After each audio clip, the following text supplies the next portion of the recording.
crois qu'on a marqué 9 points là-dessus.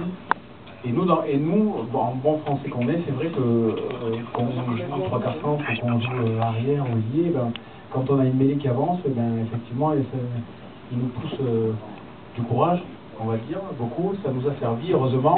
Et donc, une bonne mêlée, un bon buteur. Et puis, ben, finalement, on retiendra que ça. Alors, est-ce que c'est le début d'une grande équipe? Est-ce qu'on se souviendra de ce grand chelem? Oui, de par le résultat, par la prestation, pas tellement. Si ce n'est que, si on veut positiver, on peut aussi se dire que cette équipe n'a pas très bien joué, si ce n'est, je trouve, devant, avec un engagement total face à, je crois, une très grande équipe d'Angleterre, hein, je crois.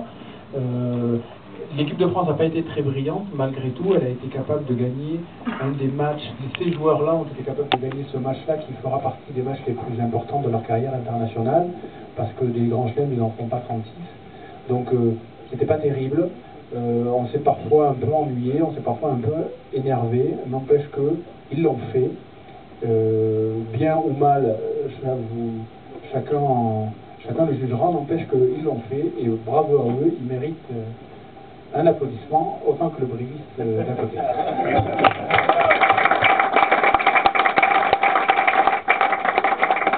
Alors Richard, les trois quarts et encore moins les ailiers ont un peu de ballon à se mettre sous la main. Qu'est-ce qui a muselé ce jeu français? Qu'est-ce qui fait qu'on était si timoré et pourquoi aucun ballon n'a circulé? Allez, Dac! Ah, ça me bien quand même.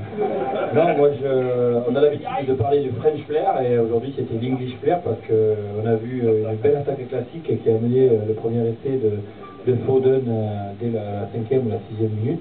Bon, qu'est-ce qui a fait que les trois quarts français ne se sont pas libérés?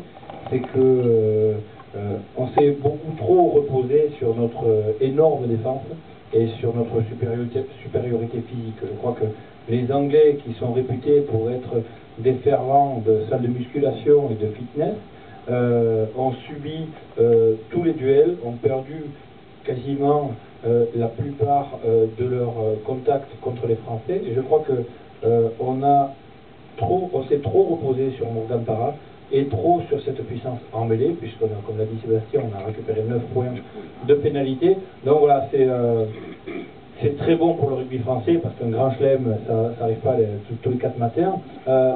Maintenant, quand on fait un bilan de tout le tournoi, on marque en Écosse sur un exploit de Mathieu Bastaro et un bon début de première mi-temps. On gagne au Pays de Galles sur 2 interceptions. Il n'y a vraiment que le match contre l'Irlande qui a été accompli. Je crois que le plus important dans le rugby, c'est de gagner. Aujourd'hui, on a gagné 12 à 10. Moi, je tiens à féliciter toute l'équipe de France, je tiens à féliciter tous les trois quarts, tous les avants, même si peut-être Alexis Palisson et Marc-André, en restant police, j'en fais chier cet après-midi. Je crois que les Anglais, on ne sait pas les jouer. Sous la pluie, on ne sait pas jouer. Mais n'empêche qu'on a gagné. Il y a quelques années, on aurait perdu ce match-là et on se serait mordu les doigts. Voilà. Bravo à l'équipe de France, merci à vous tous et toutes, puisqu'il y a une belle.